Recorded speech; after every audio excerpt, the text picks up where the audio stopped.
So you stick to DC because of Bat Penis? Nah. I stick to DC because I just like their characters. They're more interesting to me. What about the Bat Penis thing? No, they got rid of it, so it doesn't even matter. I just wanted to mention. But you like to see it? Nah. Okay.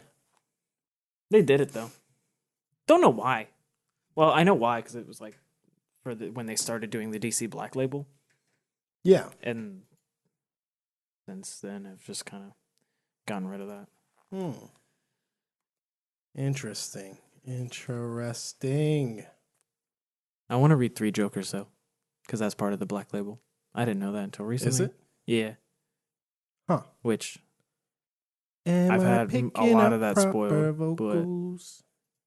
but even with a lot of it spoiled, I want to read it. Yeah. Yeah, I had a good bit of it spoiled. Hey, what's up, everyone? Welcome to Multitap episode 22. Multitap is our weekly nerd culture, mainly gaming, though, podcast that you can listen to every fucking someday of the week. On your favorite podcast services. If you wanted to get the podcast a couple days early, support the show, gain a few extra perks, you can head on over to patreon.com/GamesTechMM, where tiers start at just $1 a month. And it definitely helps a lot. So thank you. I am your humble host, Enzo. Joining me today, as always, is your not-so-humble co-host with the most, BDB, Bruno. What's up? I just realized everything that was previously said is now here. In the... What? About the Batman penis. I was definitely recording. Yeah. Yeah. Damn it. Yeah, so, yeah, man, what's up? What have you been playing? Watching? All that good shit. PS5 just came out, so that's been pretty dope. Yeah, I know we'll probably get into the finer details with that eventually, but yeah, I did get PS5. Thankfully, I was able to get the pre-order back in, I think it was August or September. And so far, I really love it, just to give like a short version of an impression. But I've been playing Miles Morales.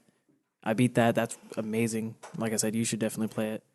Yeah, I'll probably give it a. It's a real quick one too. So it was definitely a nice change of pace from everything else I've been playing, which would be Assassin's Creed Valhalla, because I decided to get that as well. Love it on PS5. I saw you playing it on the PS4. I don't think I could do it.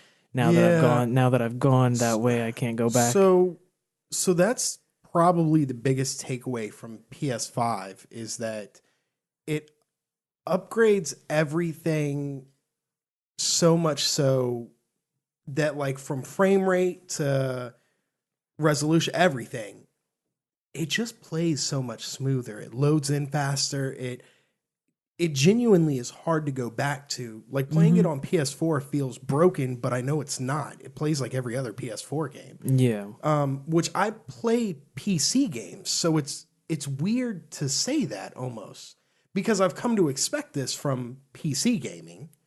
I just don't expect it from console. Like, there's an inherent, clearly, disconnect that I never really realized until playing on the PS5 with the SSD that it has, the NVMe, and then going to just a regular PS4. It's fucking shocking.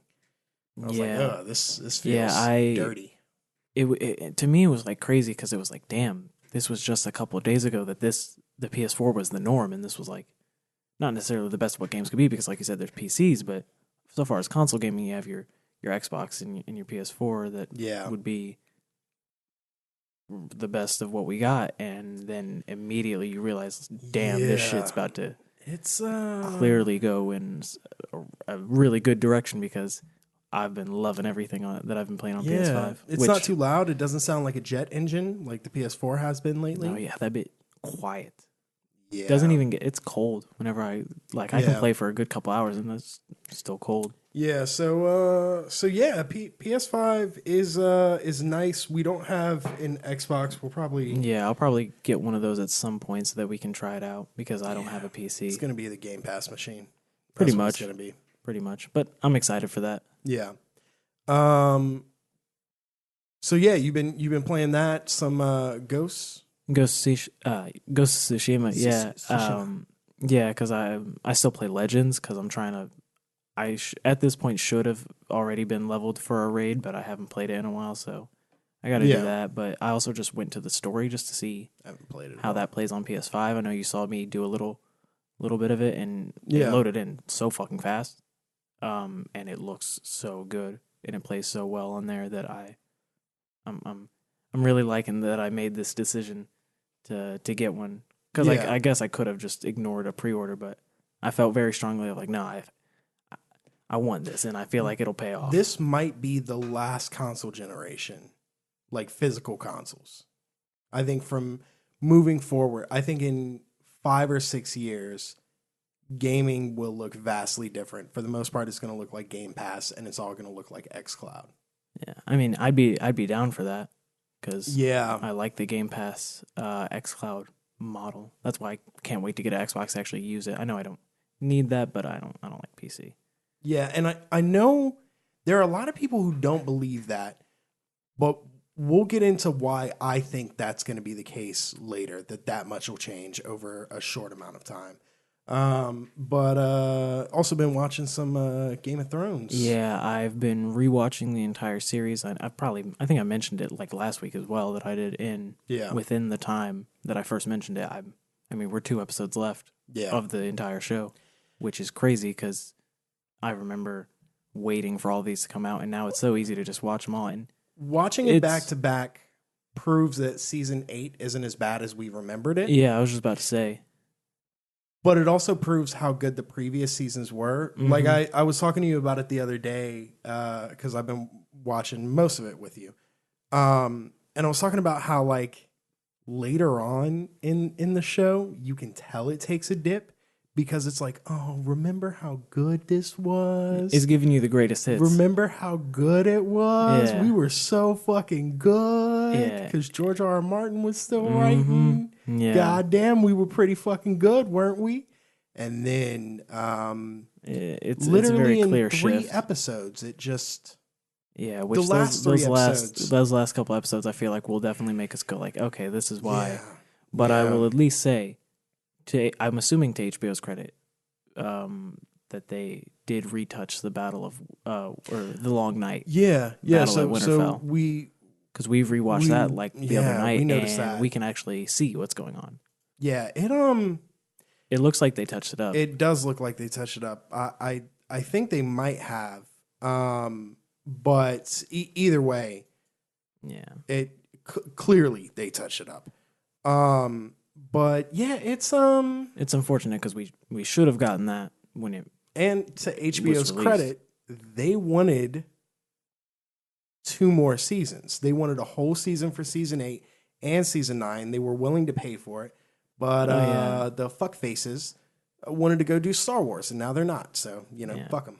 God, I can't stand it. So The frustrating. the one thing I will say, and I mentioned this to you the other night when we were is like I noticed some of the other smaller details that were like kind of Yeah, plant those seeds were planted in the early parts of the season, and not that I'm not saying they're great moments or that they necessarily pay off, but it it doesn't just seem to come out of the blue for like it was, I guess spoilers for the end of Game of Thrones. Not like anyone fucking yeah. cares No, anymore. no one cares. Bran the Broken becoming king and shit like that, and it's like at the time we were just kind of like, why the fuck is this a thing? And I still don't necessarily. I'm fine with Bran being king. I just don't like the way it happened. Like the explanation behind it. Of how it's just like, oh, he has the best story. I would have been cool if it's like he has the knowledge of everyone that ever lived. Who better to rule because he knows history, and when you know your history, you aren't necessarily doomed to repeat it, and he can be Yeah. better for the people because he's lived through the eyes of all the people. But instead, they were just like, no, his story's the best, which maybe it could. There were a lot of missteps. Yeah, Many, it definitely, many missteps. like you said, probably could have been way better if they had done the. I'm not even probably would definitely be better if they had done more seasons and they had stayed on instead of wanting to not do Star Wars. No. Yeah, it was clear that they wanted to do Star Wars. And whatever, I guess, because fuck the fans who wanted, some Yeah, things. which, like, don't get me wrong, I'd love to make a Star Wars movie too, especially because I think they were even going to do a trilogy or whatever. But I would at least make sure I actually get to make the thing that I wanted to make, while shitting on. Well, I guess not shitting on, but doing a disservice to the thing that I spent most of my time making. Because they Yeah, spent a long time making Game of Thrones and writing for it, and I'm sure they felt like they had some little bit of ownership over it, especially once they got into like some of the changes that they made that weren't in the books, like Lady Stoneheart shit, and they did make it a lot of their own. I would think they would feel some sort of ownership, and then to just kind of throw all that away and yeah. then not end up doing Star Wars. None of it mattered. But anyways, what are you playing and watching? So I'm watching that, of course, with you. That's just kind of what it is. And then playing Valhalla, which I really fucking like. Yeah, it's a great game so far, and you're further than I am. Yeah, I really like Valhalla. Yeah. It just feels good. Like I don't know how to describe it other than Valhalla. This Assassin's Creed I'm really liking. Mm-hmm. I heard it gets tiresome later on because it's a long game, but I'm we'll see. I'm cool with that. We'll check back next week and see how the fuck I'm Yeah. feeling. But I definitely really am liking it. Yeah, I mean, the fact that most of these episodes is always like, I haven't been playing much. Or at least for you, it's like, I haven't been playing much. I haven't gotten a chance to really play much. And you have a game that you're like, I've seen you just like Yeah, be I put- like I out put, of like, a nowhere, good just like, bit I'm into it. going to play the Yeah. game. And so that truly goes to show that it's a special thing that you're actually taking the time to go through Yeah. and play, especially because it is as lengthy as it is. It's what, 60 hours? For Yeah, just the give or main take. story? 60 or so. Yeah. With what I'm doing, I'll probably get 70, Yeah, 80 same. hours out of it. Yeah. I mean, I like I said, I really do like it. Ubisoft did a good job with this one. Not saying they didn't with Origins or Odyssey, but yeah, I like it. I like it. So other than that, I mean, I'll probably get to Miles Morales. I don't know I mean, what you have else. plenty of time. Like I said, it's a Yeah. really short game. Yeah. If Cyberpunk ever fucking comes out this year, Yeah, that'll be fun. probably get to that. If and when it happens. I called it here long ago. You They're did. not going to be able to make it work for what is now last gen. So PS4, Xbox One, it's not going to work properly. And if I were them, I would get that shit out in Do you March. think they're ever going to admit that? I think one of two things happens. They delay PS4 and Xbox One to March-ish, or they release a broken game that works on current gen consoles, which would be PS5, Series X. Yeah. Yeah, I think it works on current gen consoles. It does not on last gen. And Well, I guess it's a good thing we got a PS5 if then. that happens, I called that shit months ago. You can fucking go back and Months listen. ago. I'll go back and find that bitch. Repost it. Just to be like, haha, motherfuckers. Yeah. All of you dumb fucks. I'm kidding. Except for unless you're in the industry. You're a dumb fuck. Why are we so aggressive towards the industry? I don't know what the Wii is. Why am I so aggressive towards the industry? Disappointment. Yeah, really, I think it is them setting aside their objectivism and what should be love for games for fucking patriotism towards a fucking platform or fucking whatever, which we see tons of with fucking... The Sony bump is real, man. The Sony bump is real.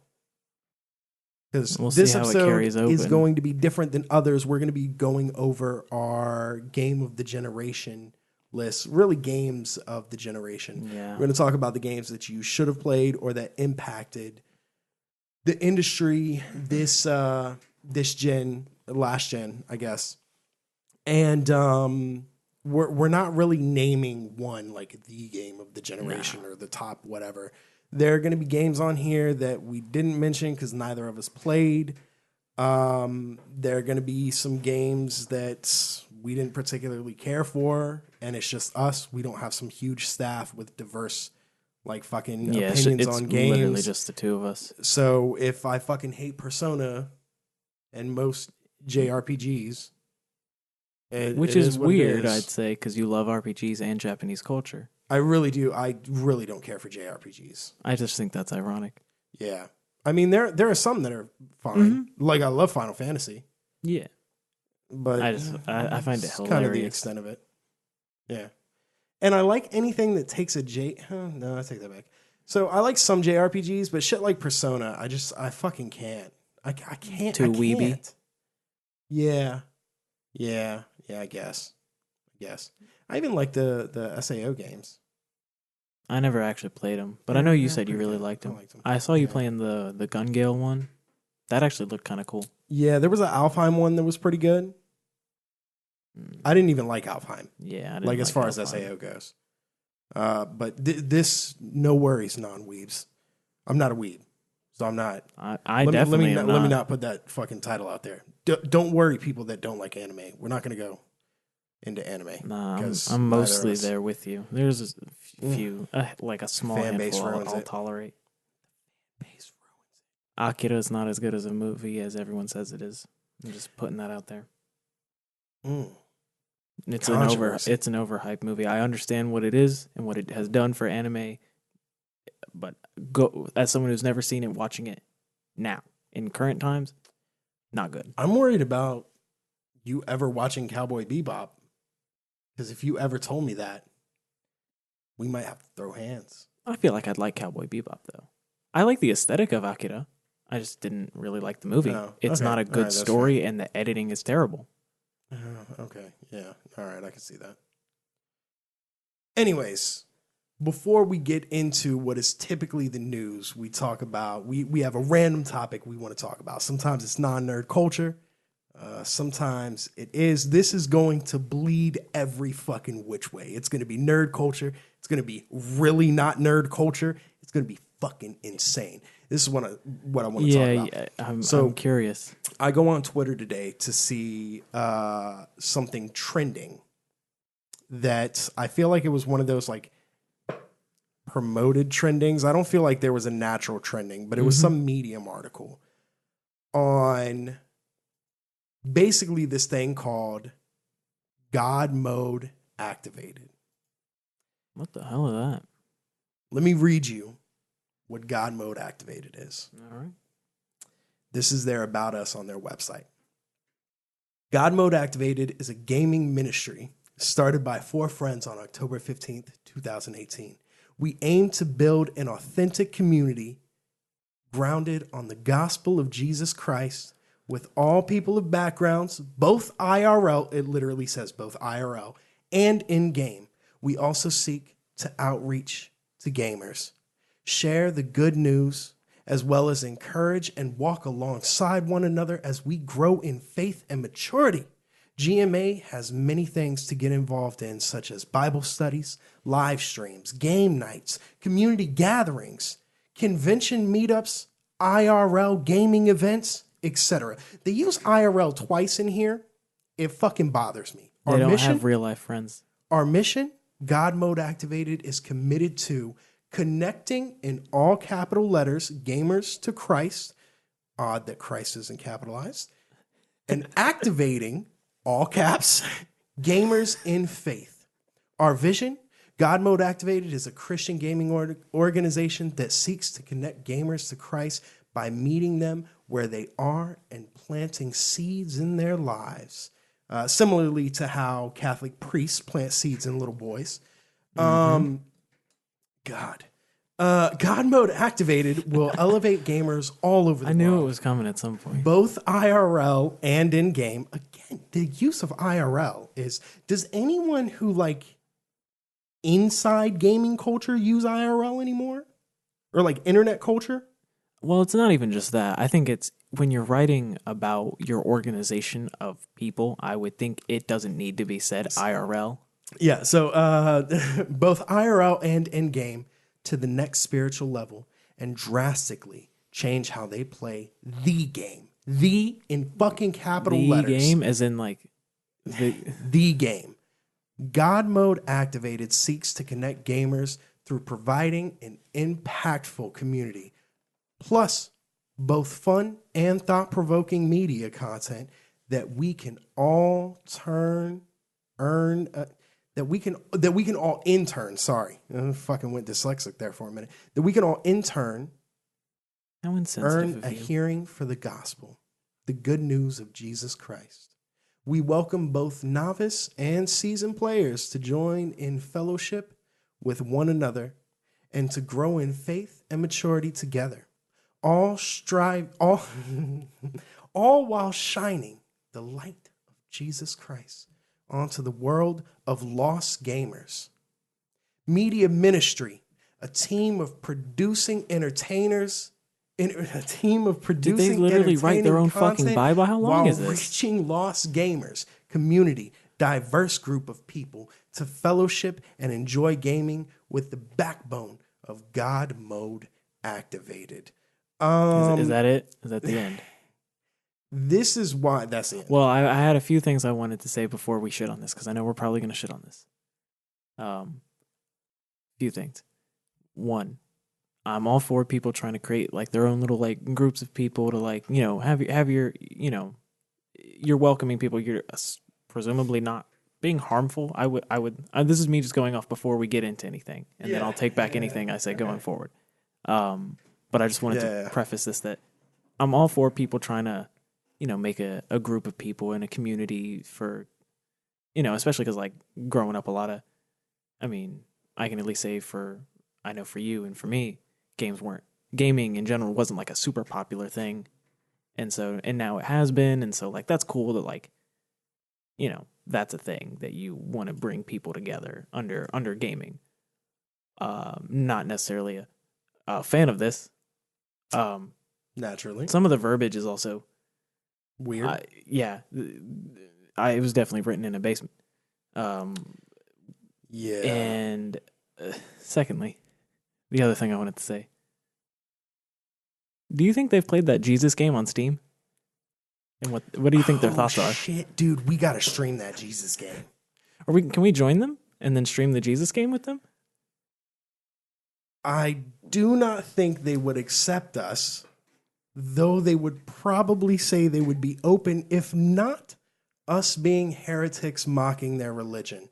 Now, first and foremost, if you're fucking Christian, no fucking qualms, bro. Look, believe in whatever you want to believe in. And I'm not even one of these people. There were a lot of people who were like, just don't shove your religion down my throat. Bitch, you clicked on the article. It's literally, you have to go out of your way to watch it. Don't go to something religion-based if you don't want the religion involved. What did you think this was going to be? Yeah. So first and foremost, the people who are saying don't shove your religion down my throat, they're not. They're not taking over fucking Twitch to make sure that fucking whoever's preaching, god damn. Like, come on now. Are you that fucking stupid? Don't shove your religion down my throat that I went out of my way to seek what the fuck you were saying, knowing it was religion. That's the priest's jobs to shove it down their throat. Ooh. Only till a certain age. And I can say that I think we were both raised Catholic. I was raised Catholic. Yeah, you more so than I. And I was an altar boy. Father John, that bastard, did many things. Son of a bitch. I would like to see the baby. So basically, God Mode Activated. That's a cool name, by the way. Is like it's a clever name for what it is. It is, and at the same time, because I happen to know the Bible, despite the fact that I'm not Christian, that would be sacrilege. The entire idea of that would be sacrilege. It would be speaking God's name in vain. That is what that is. Like saying, God damn it, isn't necessarily taking the Lord's name in vain. So if something frustrated me and I said, God damn it, and I meant for God to damn this thing that I am having qualms with, that by definition, in my eyes, was never sacrilege. By the most basic terms laid out, saying something like God mode activated would be. So A, we have a problem already. Already some hypocrisy starting to go. But I don't necessarily have a problem with Twitch creators finding a community where they do want to find like-minded people who aren't actively shitting on their religion constantly, who do take their religion serious, but also like gaming. I don't really have a problem with that. Ultimately, it's their usage of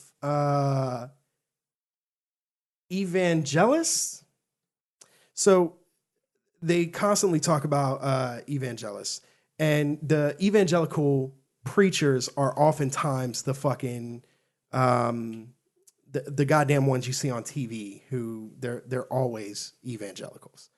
I have a big problem with the hypocrisy in how the Western world takes a book that says if you are a man of God, someone of the faith who has dedicated their entire life to the teachings of the word of Jesus Christ, you're supposed to take a fucking vow of poverty. So this is my one problem with the Catholic Church is how many fucking jewels they have. Not my one problem. I have many problems. But the blatant hypocrisy on the riches that the Catholic Church owns. And they claim that they do it all because, a lot of these are priceless artifacts of the past, and that's how they keep the admission to their museums is how they keep the fucking Vatican going. And because of this, that's why they keep all the, blah, blah, blah, blah, blah. Whatever, man. All I'm saying is if you are a preacher of the word of Jesus Christ, you're supposed to take a vow of poverty. How do you do that while owning streaming equipment, while owning video game consoles? Damn. Now, a lot of modern Western preachers, priests, so on and so forth, like to really reach out to the youth by being like, oh, well, we can have fun too. And it's like, you're not really supposed to, though. Like, according to your sacred text, you're not really supposed to, man. You're supposed to go where your work is needed most, in third world countries, in impoverished countries, spreading the word of Jesus Christ so that you could get people to revolt against the systems that keep them down. How the fuck are you doing that in America? Problem numero uno. The other problem is that it looks like you tapped into a niche market that no one else is going into so that you can get those Twitch dollars. That's I really can't stand some of these televangelists. Like there was this one time he was asked why he needed a private jet, why he needed a Learjet, right? How the fuck does he have a private jet? Most of them do. In fact, the dude who preaches at the Wave Church here in Virginia Beach, which is not even like this huge, it's a pretty big church for a church. He takes a helicopter here. Yeah. So, Why? so the Joel Osteens of the world, they have private jets. Do you want to know why this particular televangelist said he needed a private jet? When he was asked about it, he goes, "Well, see, here's the problem: is that whenever He's closer to God on the jet." No, it's even worse than that. He said, whenever you get on these planes, these metal tubes that you're stuck in, and all of a sudden you have people coming up to you and oh, pray for me for this, and oh, I can't, recognizing you and coming up to you. Isn't that And your job? No. It gets so much worse. And he goes, and then all of a sudden, like I say, you're stuck on this metal tube full of demons. And that's why we have to seclude ourselves from these demons. And so we have to fly in private jets in the name of the Lord Jesus Christ so that we do That not. makes no and I was like, what the fucking fuck are sense. you saying? Did you just call a plane full of people a tube Random full ass of demons? A metal tube full of demons. What the fuck? It's your goddamn job, you dumbass. And it's people like that like, look, if you have a faith and like you want to spread that or whatever, like, cool. That's cool. I could even like hang out. I could even watch someone who does that. I have no problem with that. I have a problem with you saying that you're a minister. You're taking those Twitch donos and subs because you're going to do the right thing with them. And then you spend literally a full-time job's worth of time instead of helping the impoverished and the communities and the tenets of Christianity. You spend it playing Doom because that's acceptable. I shit you not, because Doom is acceptable. Because they kill demons in hell? Kill demons in hell. Wow. And is it sacrilege to play Minecraft because you're creating the world and not God? Probably in the Catholic Church. I actually wouldn't doubt that one. They have a hell in Minecraft, though. This is the problem that I have with this. I don't have a problem. And they supposedly bring in open-minded people who are non-believers and so on and so forth to have real, genuine conversations. And what fucks me up the most about this is a particular quote from this article that comes from someone, quote, "The gaming community is definitely a community that got some lost people that need Christ."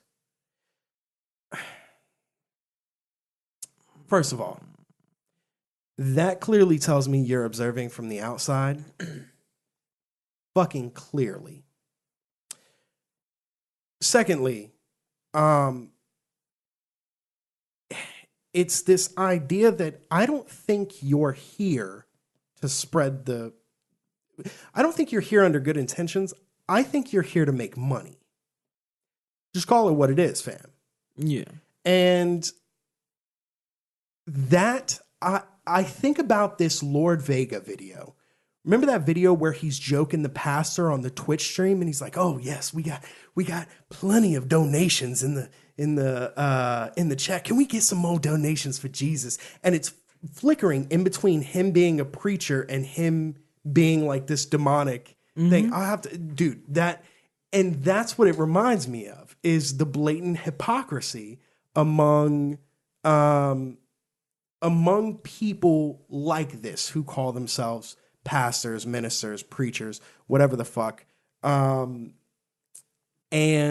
choose to game on Twitch instead of, hey man, they're clicking heads, actually working towards bettering the world. And there's always this argument that like, well, you don't know what, if you feel that calling, you don't know if you're going to change someone's life who's going to turn around and end world hunger. Shut the fuck up.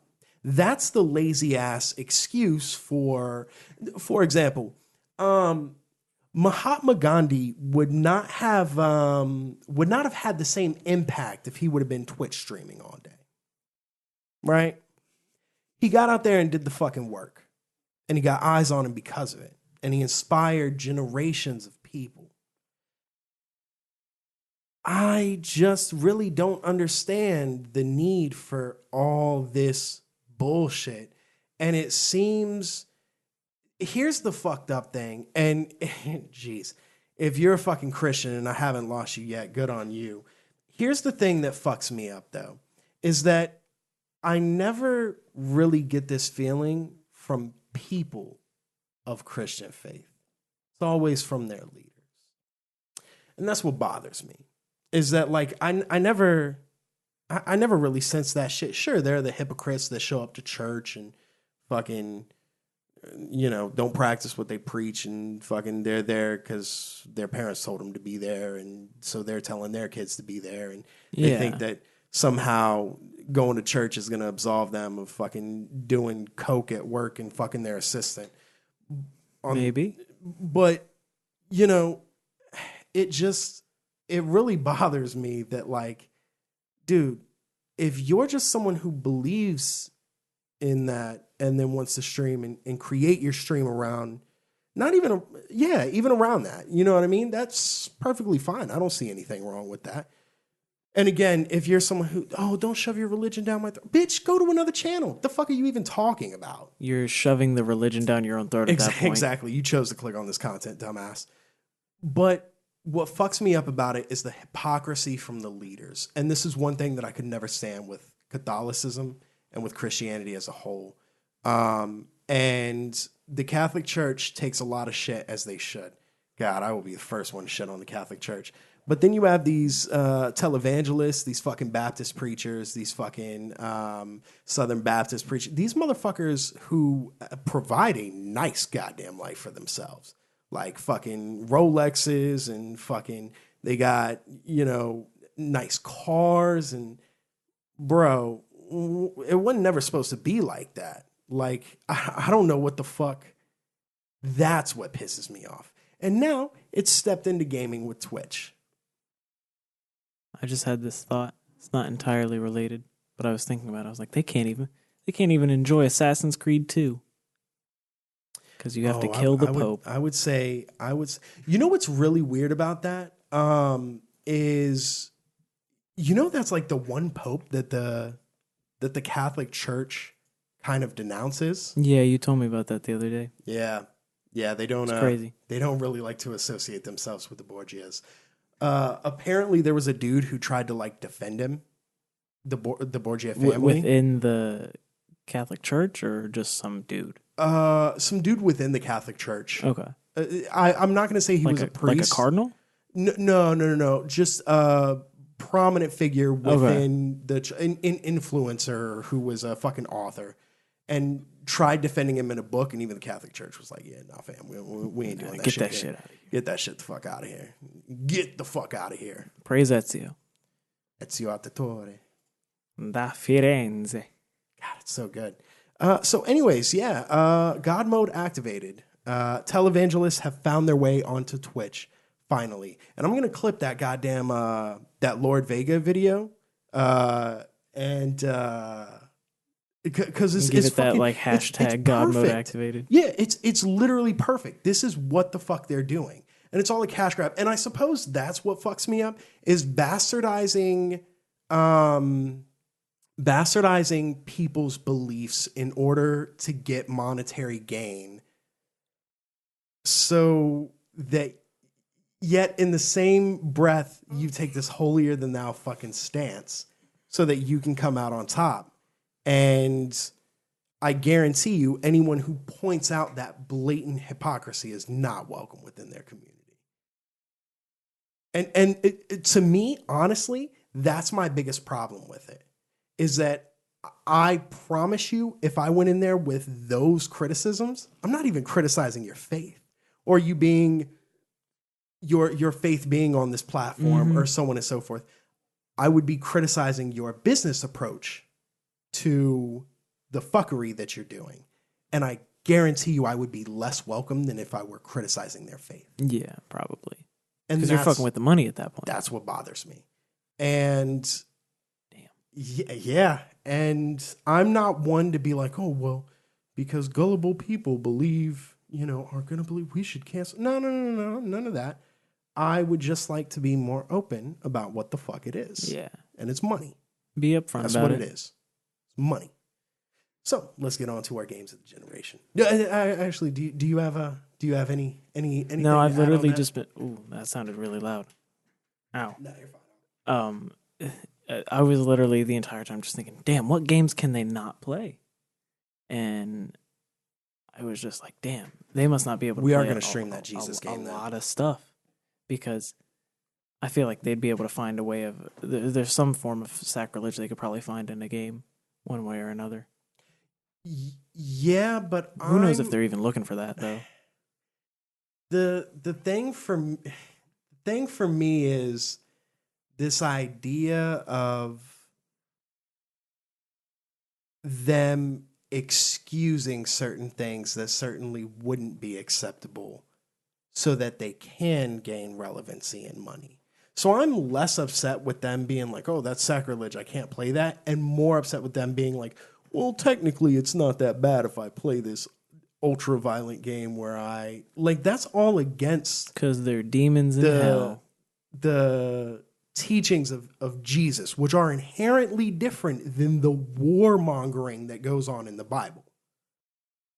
They seem to be at odds with each other.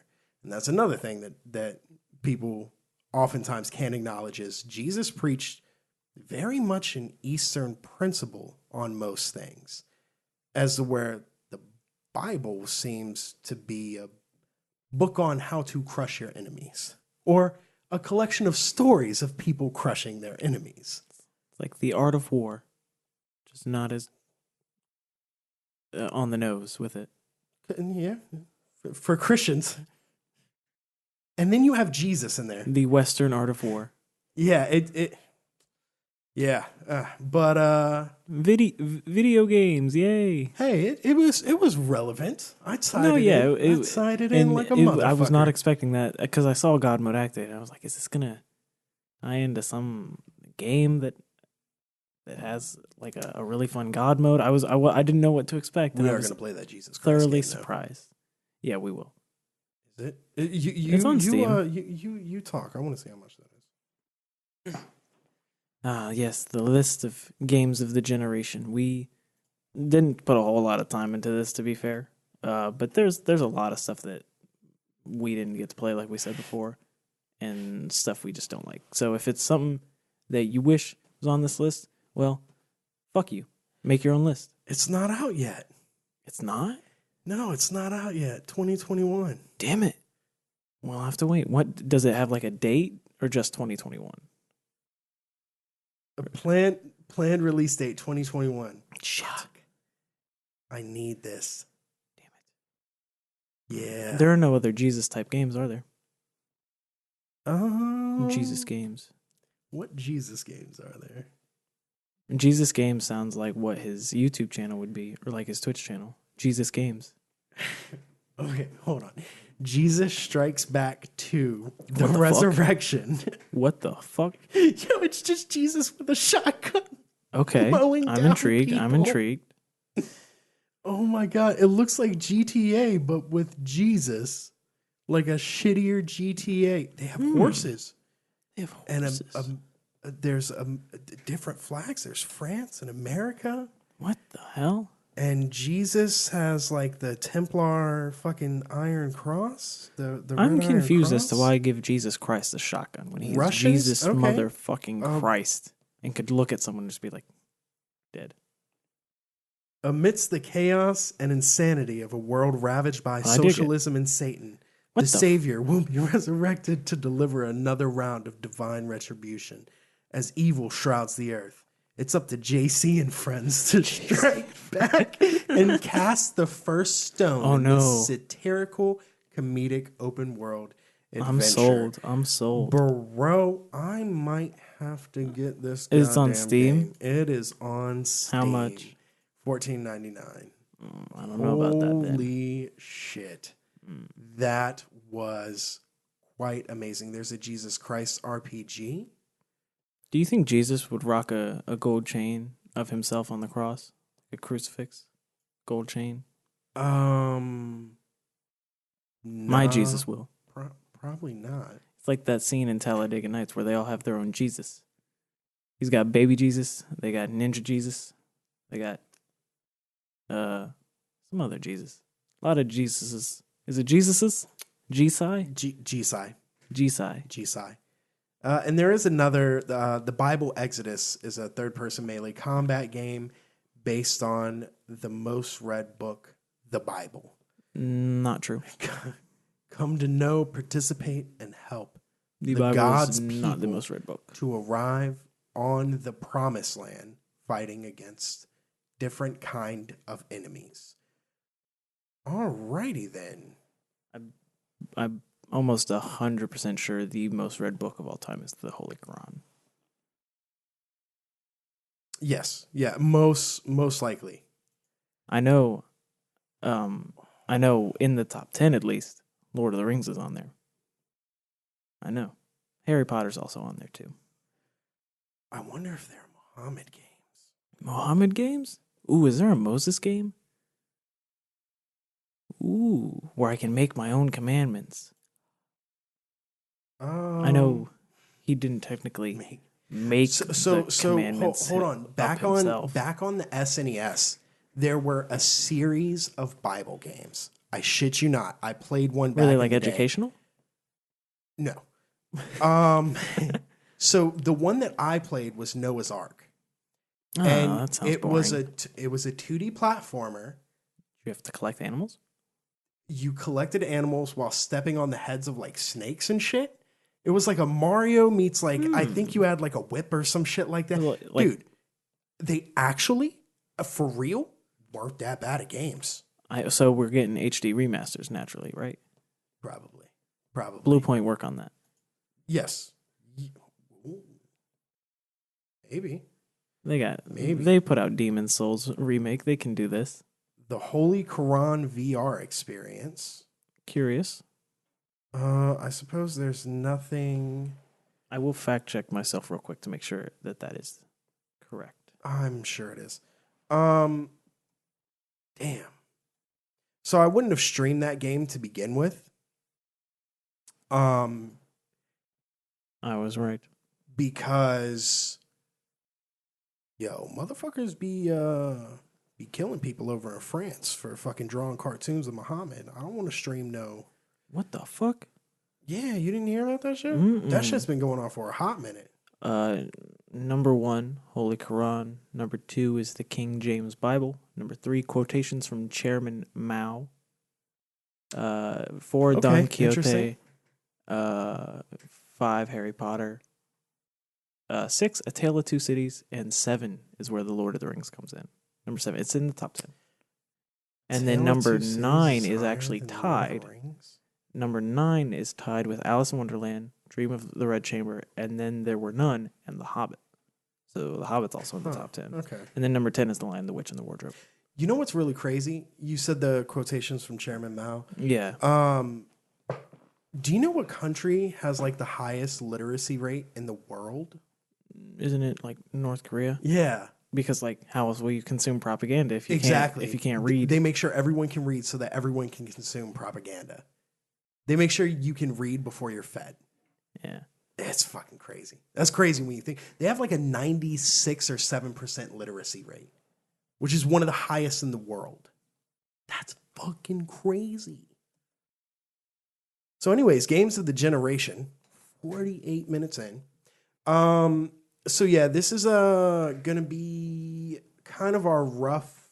We're gonna mention some games, and why we put them up here. But we have about 15 games that we feel are worth mentioning or playing as top tier experiences of this generation or had a huge impact this generation.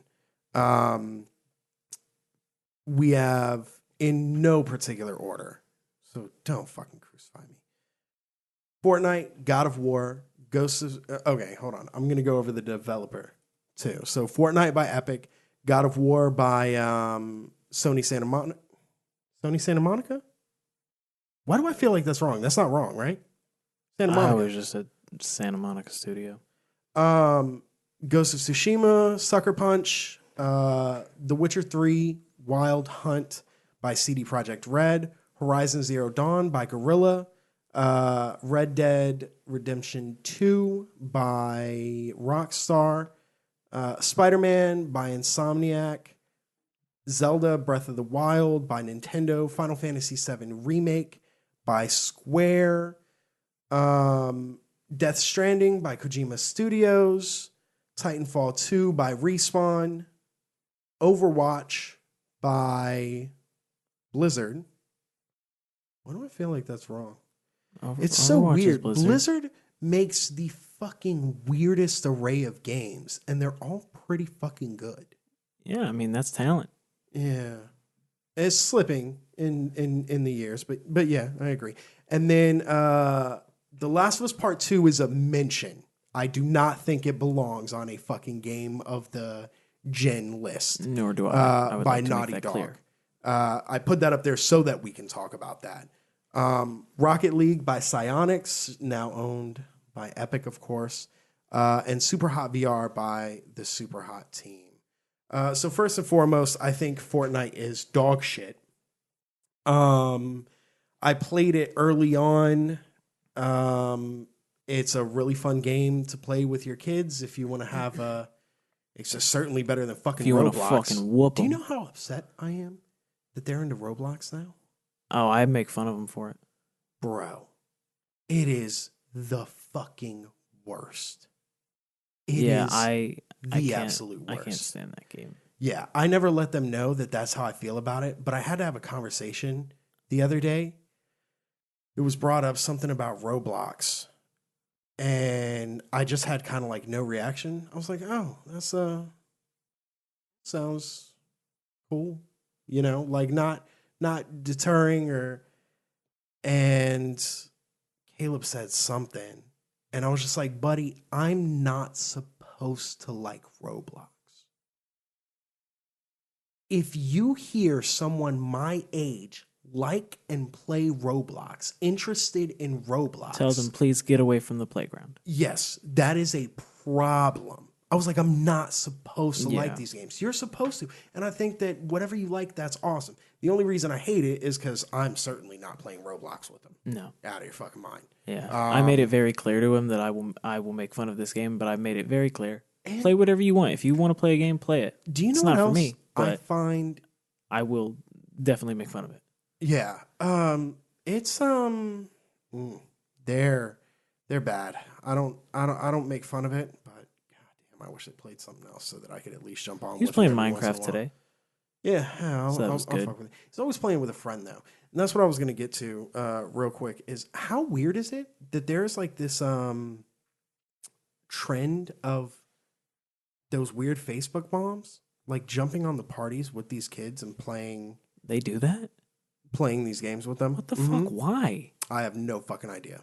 Go away. But I told Caleb, I was like, dude, it's the same reason, because he's trying to be like, oh, my friend will just jump in a party, and I'm like, no, that's Nah. okay. You can play with your friend, that's Yeah, fine. I'd feel we can finish up uncomfortable with that. here. I was like, it's so fucking weird.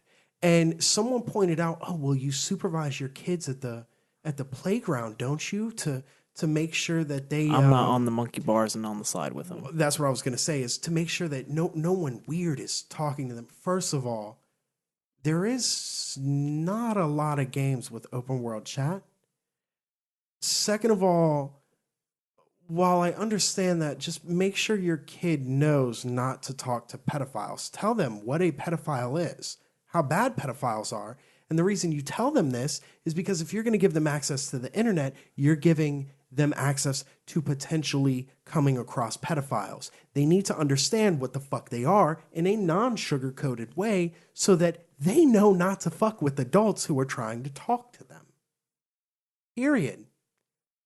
I'm sorry, if you're going to introduce your kid to something like that, well then, yeah, give them the fucking rundown of what it is. Yeah. I'm not... Seems only fair. Never going to take my kid to a fucking glass factory, a broken glass factory, and be like, no, you should be careful of the corners on the tables. Could stub your knee. Bad things might happen. So be careful. It's fucking vague. You know what I mean? Like, the fuck? So, but yeah, how weird is that? I find that incredibly weird. Yeah, I didn't even know that Incredibly was a weird. thing. Mhm. That's disturbing. Yeah. But anyways, back Yeah. to Fortnite. Women can be pedophiles. I mean, yes. Oh, yeah. This is true. So Fortnite, dog shit. However, It's the player base that ruined it for me. the game's kind of shit too. No, I was fine it's with it whenever bland. we used to play it because it was literally just the thing of playing. I can play a game with Yeah. I can play Yeah, almost okay, any that's game fair. with friends because we'll just make fun of the fucking game and have a fun time. Okay, yeah, that's fair. The reason it's up here is that it has had an impact on gaming that no other game really has. It elevated gaming in many ways. It certainly hastened its ubiquity in pop culture. I mean, it was in by fucking a Avengers. lot. Yeah. And Avengers was in it. Fortnite dances were fucking everywhere. The fucking cringy ass compilations of like Oh, yeah. news people and weathermen doing the fucking Fortnite dances. Ninja God, was they're so everywhere good. for the longest time. Ninja was everywhere. We got a pro gamer on the cover of ESPN because of this game. Yeah, which like Ninja or not, that's pretty fucking cool for people into games. Yeah, no, like dead ass. Whether you like him or not, which personally I don't I'm know indifferent. a whole lot about Ninja. But I've never like watched him. His audience is 12-year-olds. I don't understand why grown ass people watch and criticize him. Yeah. I never did understand that whole streamer celebrity thing though. I don't care for it in celebrities either, where people want to just they have something to say about someone they don't know. But what you can't deny is that a pro gamer got on the cover of ESPN. Yeah. Ninja was fucking everywhere, awesome. Which again elevates gaming to a different place. Fortnite was running tournaments with $1 million pots, bro. Like several of them. There were a lot of people that got paid a lot of money. And I know there was cheating and so on and so forth. This happens anytime you have a competition for money. It's no fucking surprise. But Fortnite definitely did something to gaming, whether it be good or bad, that no other game this generation did. Save for maybe, like I was saying, probably Overwatch slightly, and League. But League's older, so we didn't include it on this list. Overwatch is up there because, again, this has to do with the whole esports things. Yeah. I mean, I was at work many times when I'd see Overwatch games playing. Yeah, so that's the other thing that's really crazy. The first time, probably about a year and a half ago, that I realized, oh shit, esports has elevated to a different level, was like a Friday night. And I know Friday night's not huge for sports, typically, but I don't have cable TV. I haven't had cable TV my entire adult life. I honestly don't see the point. I will never have cable TV. So I don't ever know what's on or what's not. I went out to eat one night and I look over and an Overwatch tournament is on ESPN. Not ESPN2, not ESPN fucking, what was that one that they, Ocho from Dodgeball? I haven't seen Dodgeball in forever. For a second, I thought you were saying it's a real channel. I was like, wait, what the fuck? There's another one? No. There's a lot of ESPNs. Or there were for a time. They're all owned by Disney. It was on ESPN, like prime time on a Friday night. That's kind of crazy. Mm-hmm. They could have commentating for their other like they could run so many other. They were running an Overwatch tournament. And I was just like, wow, this is different, man. This is different than where it was when we started this generation.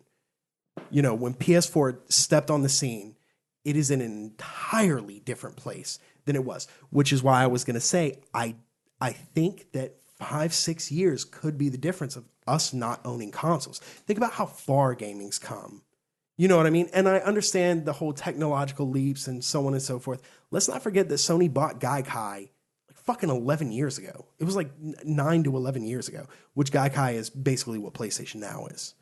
They've been investing in this technology for quite some time. It will, I believe, in about 5 or 6 years for casual gamers be just fine. You're not going to do any competitive anything on it, but I think it'll be just fine for people to play whatever the fuck they're playing. So now that those two are out of the way, let's get to Last of Us Part 2.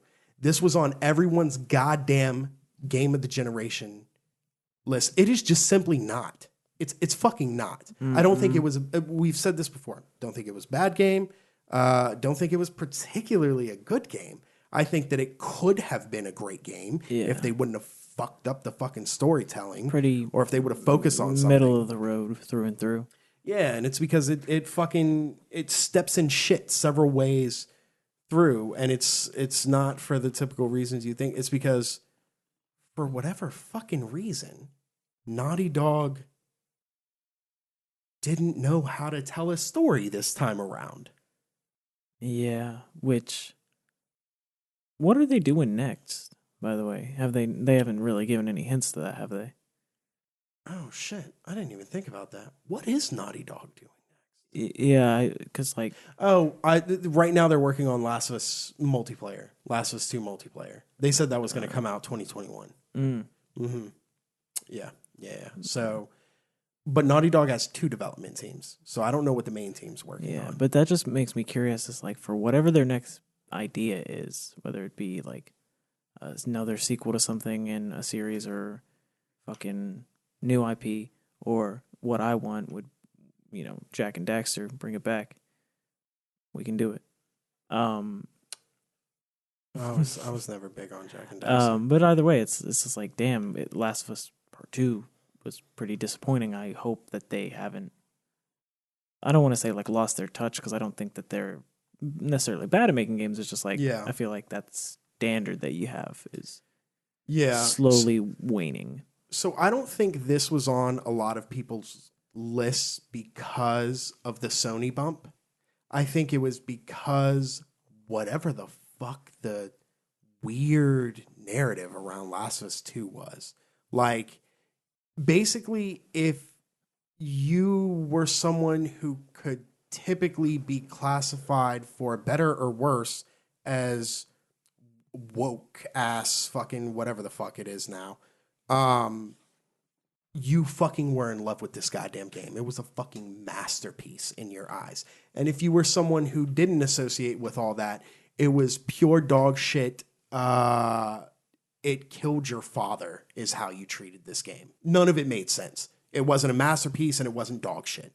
It was a game that It was a video game. I think it could have been a masterpiece if they would have done it right. But I think there were so many missteps in how they told the story, the timelines, which again, we talked about how Neil Druckmann said that like up until a couple weeks till they shipped, they weren't sure how they were going to lay out the timeline. And I was like, well, fucking not that way. You gotta Christopher Nolan this shit. He has that shit already thought of in his mind as he's making the motherfucking movie.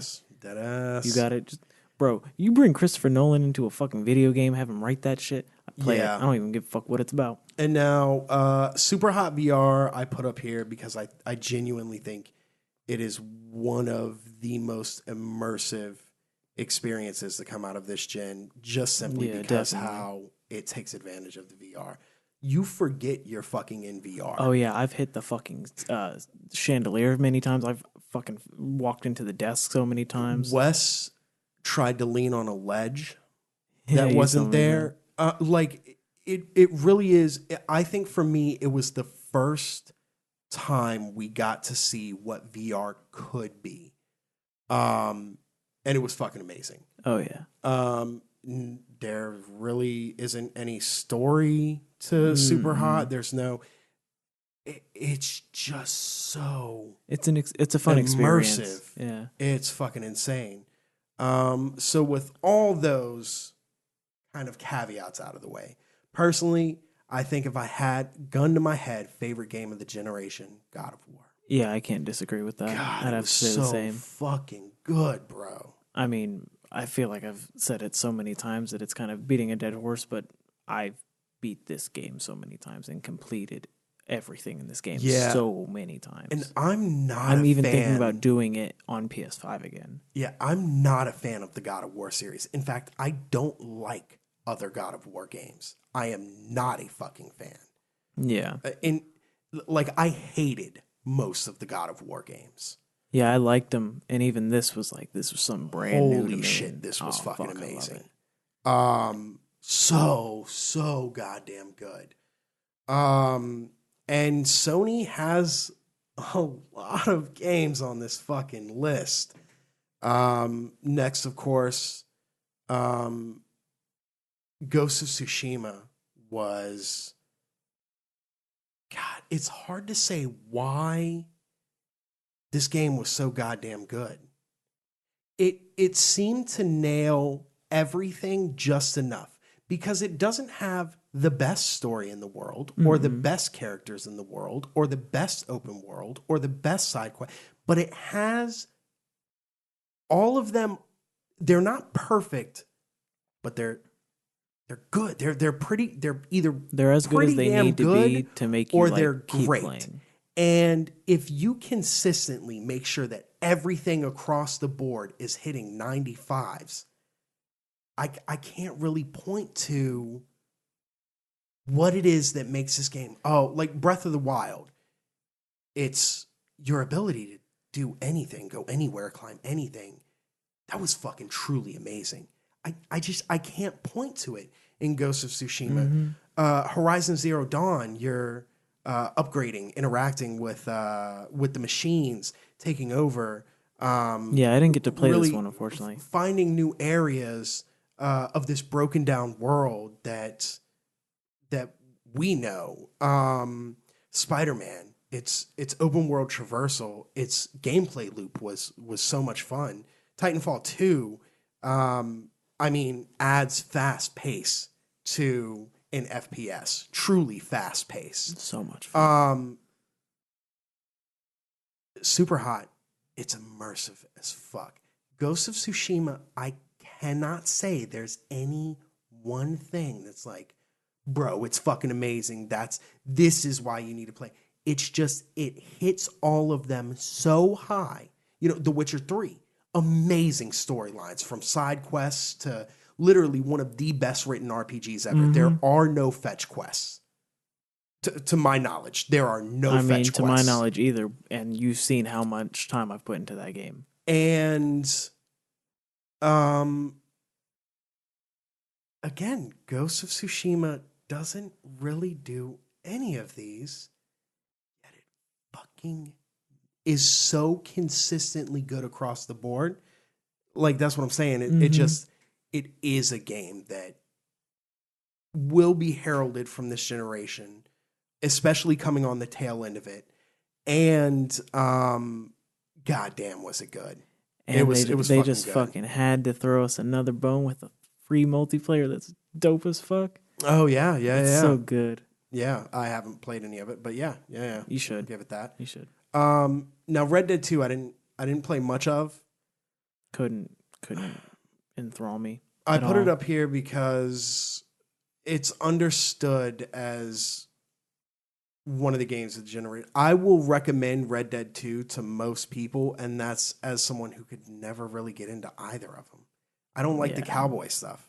I never played the not first a fan. one. I tried the second one. But I do understand that most people like it, so yeah.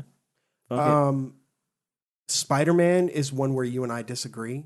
I didn't care a lot for Spider-Man. It didn't keep me hooked on it. Yeah, I wasn't.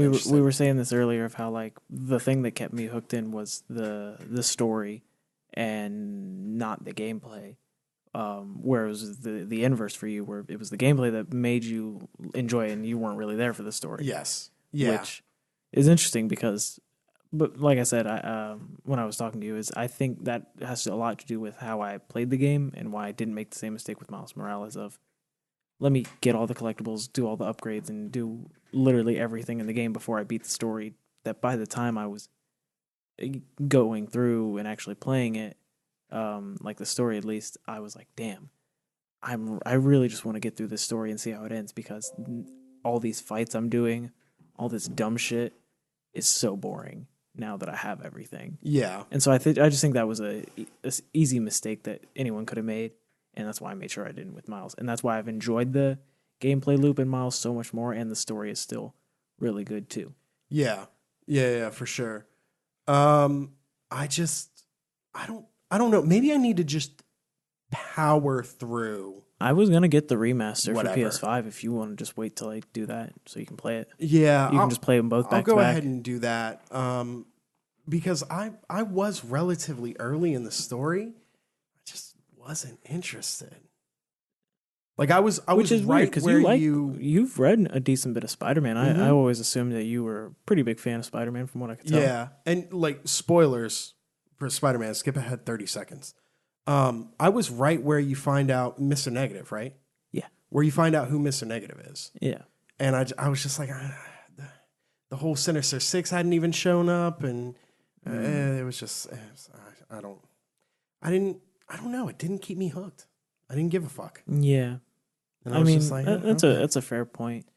Okay. The good thing is that you wouldn't even need to play it to enjoy Miles Morales, which I think really just shows how good that game can stand on its own, and why I honestly think we should get more of a fuller experience with Miles at some point. But see, that's the thing that makes me think that's why I'm not like super anxious to like get on Miles Morales. I'm sure I'm going to like it. It's what, 7 hours long? Yeah. I was probably right at that point when I quit playing Spider-Man. You see what I'm saying? So if I can beat it in that time, yeah, sure, fuck it, I'll play it. But yeah, and I'll probably go back and finish fucking Spider-Man. Breath of the Wild is you're not as fond of this game as I am. I really love the shit out of Breath of the Wild. I always, and I do want to preface this because I feel like, as I've mentioned it on here before, I feel like it seems like I give the game too much undeserved shit. But I'm just speaking, I just want to make it clear that I'm just speaking off when I played it. I enjoyed the game so much and loved it so much. But I really wasn't, I started thinking to myself, why am I in this game? Like, why am I into it and why am I playing it? And then I slowly realized there's nothing keeping me here. I think I'm just excited that it's a different type of Zelda game and that it's open world and I can do all this stuff, but none of it's interesting to me. Yeah. I have the option to do everything. Yeah. But everything I can do isn't really keeping me. Yeah, which I will still say great game. am really excited for the second one. Me too. I think excited. That story is going to be pretty good. And I do want to play the new Hyrule Warriors as well. Yes. Age of Calamity, right? Mm-hmm. I think it's out already now. The 20th. 20th? Okay. So soon. A couple days. Tomorrow, yeah. Yeah. And then Final Fantasy VII Remake, I'm conflicted on this one. So first of all, Final Fantasy VII is one of my favorite games ever. I am okay with them taking a new approach with this one. As far as story goes, it's a lot different. I'm okay with the things that they changed and the side quests were fucking trash on this game. Oh yeah, I hated them. In fact, I only did them to get XP. The side quests were so bad. I think one of the worst in any RPG I've ever played. I think that's why I stopped playing. And I had to do more side quests. There is a section towards the end of the game that infuriated the absolute fucking shit out of me, where I almost quit. Almost. Yeah, you mentioned it to me. It's like the characters that you have to play as and how it swaps in and out. That it was kind of hard to, because I had built up all my materia to, really I was running one set of materia, so that was my fuck up. But at the same time, it was just when it swapped to the other three, I didn't have that materia because it automatically runs the swap, so I'm running on fucking none of the materia that I would have ran on. And because I didn't expect to be playing as them. And then for a minute there, the story, as someone who had played Final Fantasy VII, was so all over the fucking place. It really ties itself up at the end very well. So much so that I walked away from it being like, yeah, I like that. If I had to put some sort of numerical value, it'd be like 4 out of 5. You know what I mean? With that being said, 2 hours prior to that, I would have given it a fucking 1. That's how infuriated I was with none of this is making sense. It's not tying together. I feel like they just took a bunch of assets, made a pretty game, and then randomly threw in this nonsense everywhere. I'm in this fucking gameplay loop that's becoming tiresome because I've done it for the fucking side quests. The main quest feels like a side quest. I'm telling you, the in-game of the last act of that game is fucking awful. With that being said, it is a great fucking game. I personally would not put it anywhere near game of the generation. Yeah, I don't think I could either.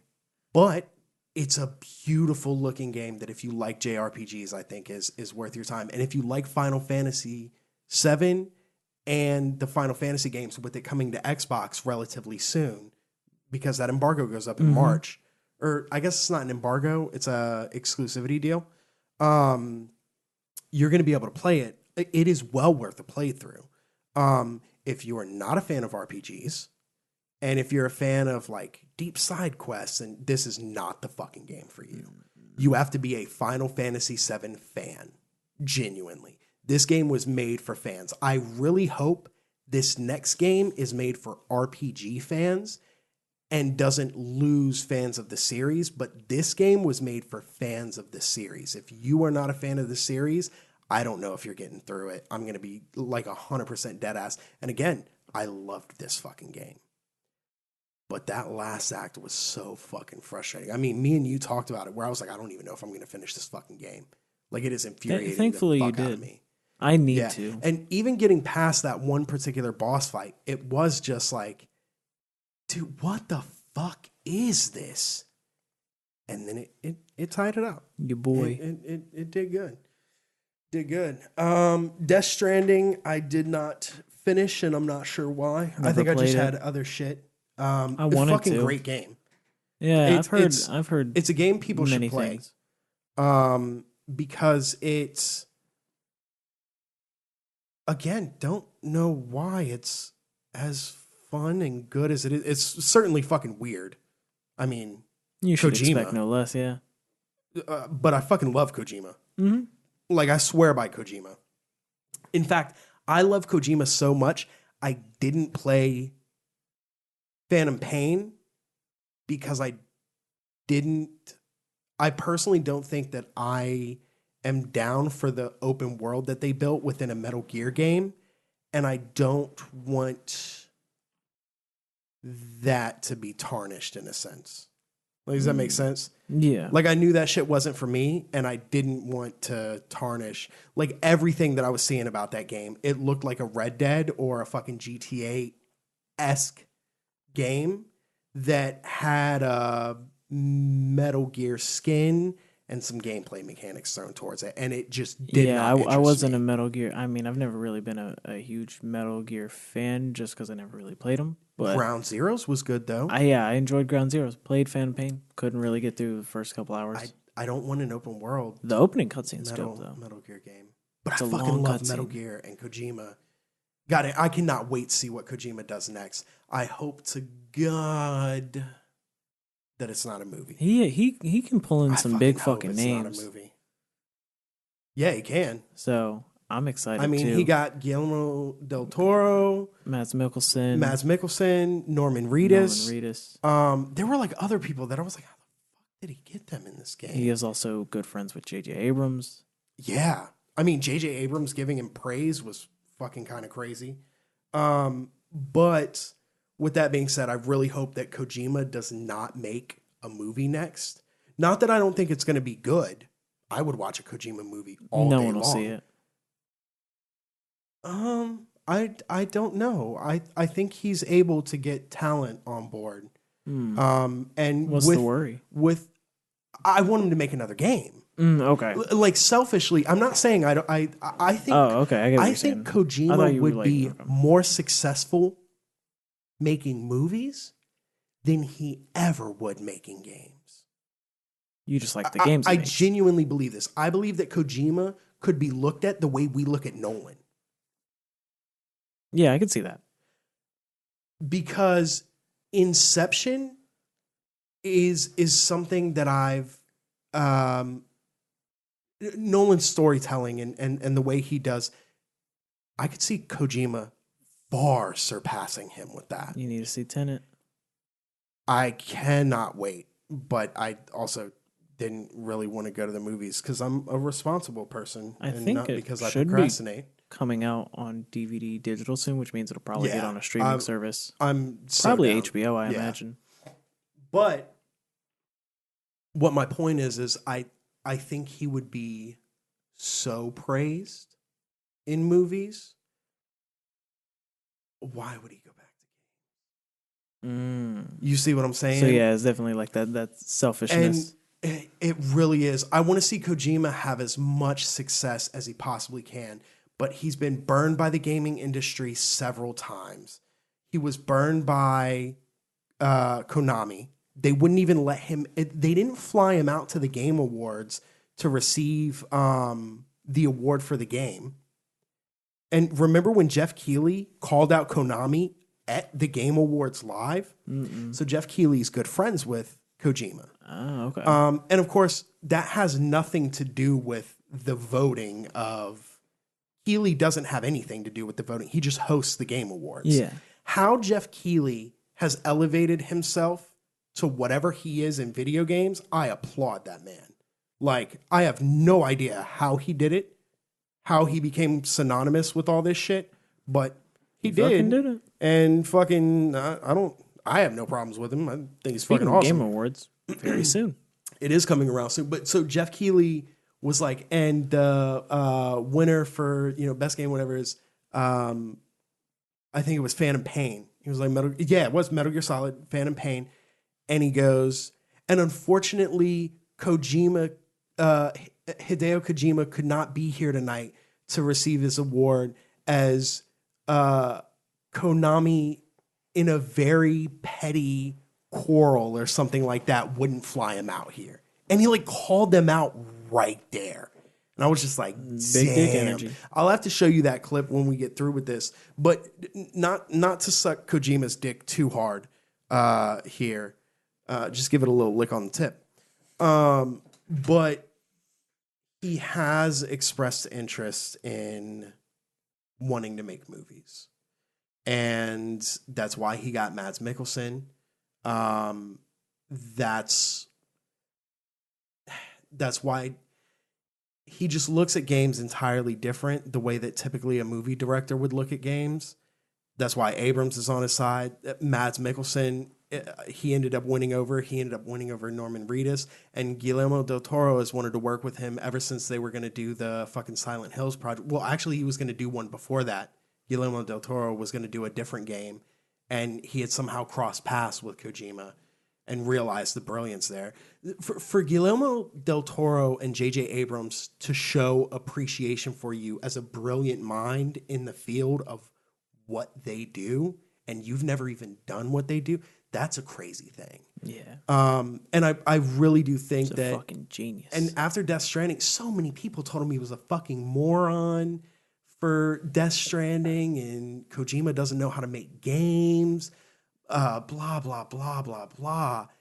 And I think Kojima seemed to have taken it in stride.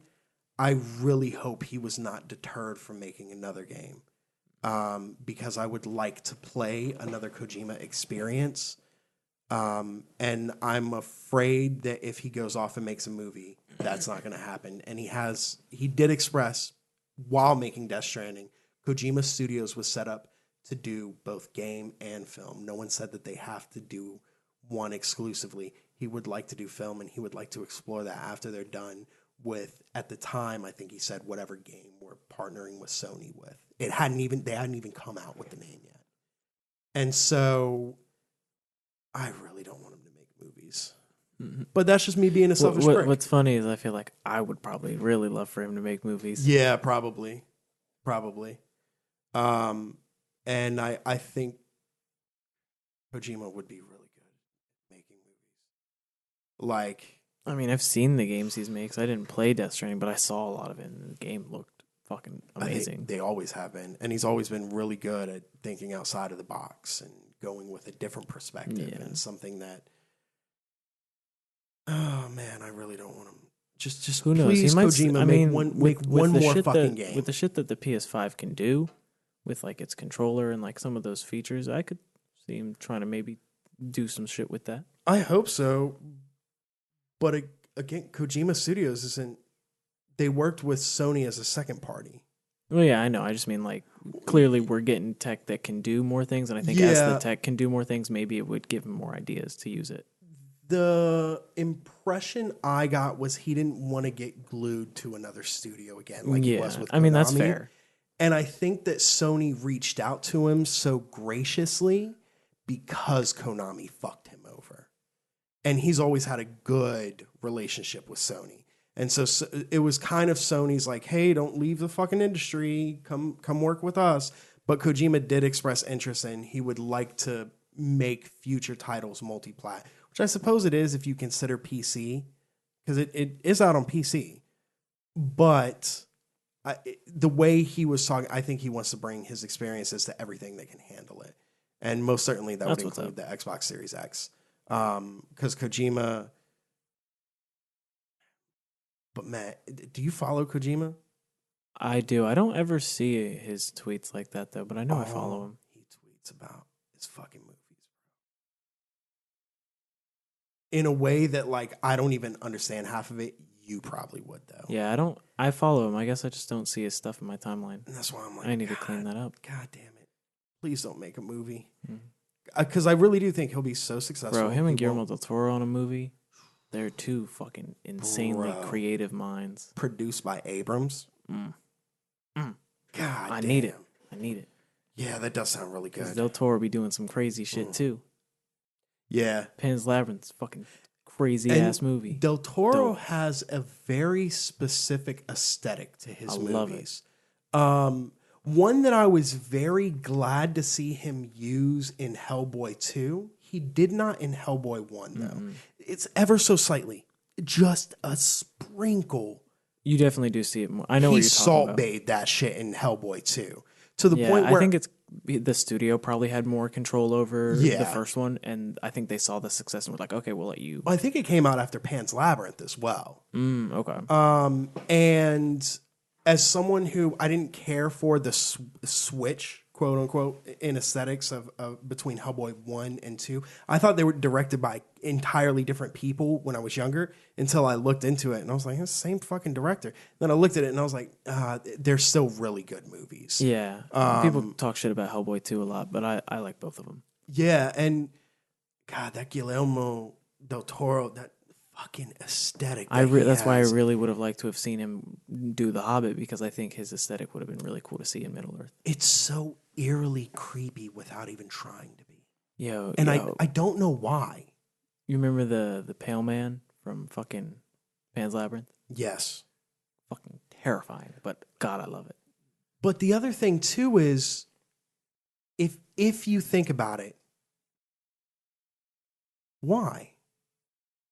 There was nothing that inherently terrifying about the Pale Man Not in particular. that you would point to and be like, "Oh, that's why it." But his aesthetic is so unsettling. fucking. It is unsettling and creepy, and I fucking love it. I really do love it. It worked so well for Hellboy too. I mean, I've never read a Hellboy comic, so I don't know if it's supposed to look different, but I think it worked for the story he was telling. Hellboy looks a little more like I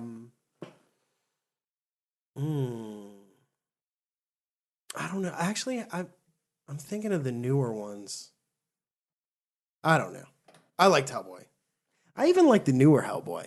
I didn't see the big problem with it. The one with what's his name from Stranger Things? Yeah. David Arbor. Yeah. And Mila that Jovovich. everyone hated. I didn't see it. You saw it? Yeah. When did you see it? A couple years ago? A year and a half ago? I was about to say, it couldn't have been a couple of years ago. The movie just came out like a year ago. I watched it at Mom's one day with Sal. Oh, it was Yeah. good? Yeah, I like. Actually, I might have watched it here with Sal. It was good. I didn't see liked it. it. But again, Probably need to see it then. that still falls into sci-fi. Mm. Because remember the whole horror fantasy thing that I Yeah. told you about? I'm so fucking biased whenever it comes to that shit.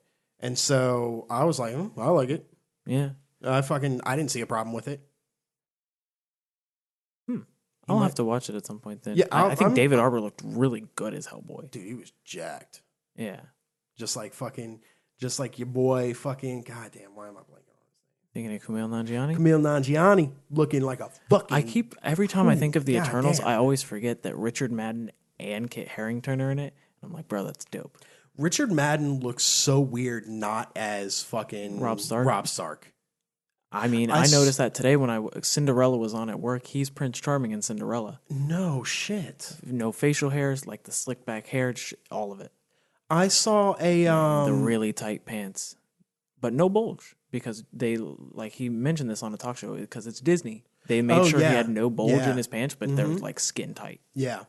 So that shit they do hurt. that with all the heroes and shit like that too.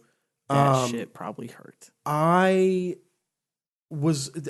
think a GQ thing where he was watching the Red Wedding, breaking down that scene or some shit like that. There was a recent one where he went back and did it. Looking back on it, I think it's like a month or two old, so it's relatively recent. But I was looking at him and I was like, God damn, he looks so different. Mm-hmm. It's strange. I like. It's weird that it's literally just like a different hairstyle, pretty much, and the regular accent. Clothes. Yeah, I guess, and the accent, and I guess that's pretty much it. But it'll be so cool to see him and Kit Harington in something together because I always wanted to see John and Rob together. Of course, we don't get that. Yeah, but I always wanted to see it because I knew how good it would have been. Yeah. God, I can't. I also hope we get some more Game of Thrones stuff. But let's move on to our to our next thing. Titanfall 2 was one of my favorite games of this generation. Of course, coming from Respawn, building off of Titanfall, which was an Xbox One launch game. That it was Respawn's first game, right? Yeah. I think they formed and made Titanfall. Titanfall had no real story. You just played online matches that gave you like bullshit stories.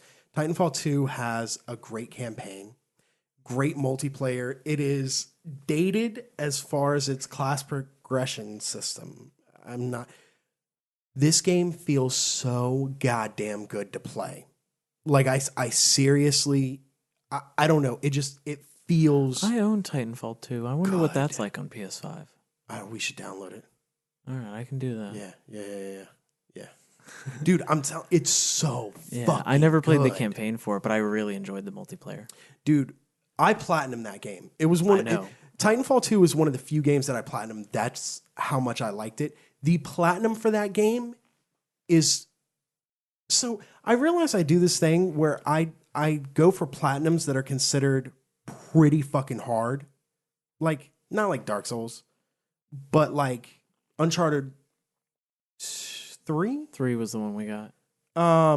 Is considered a pretty difficult fucking platinum.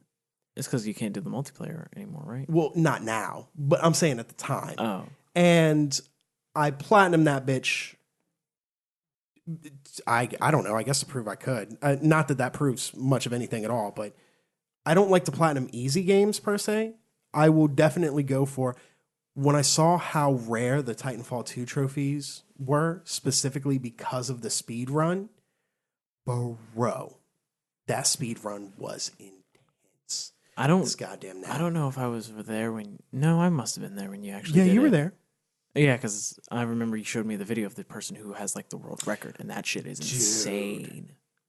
But it's so good. And he did it on controller. I know. I swore, I was like, oh, well, yeah, if you're doing it on fucking keyboard. Nope, I looked, he had an Xbox controller.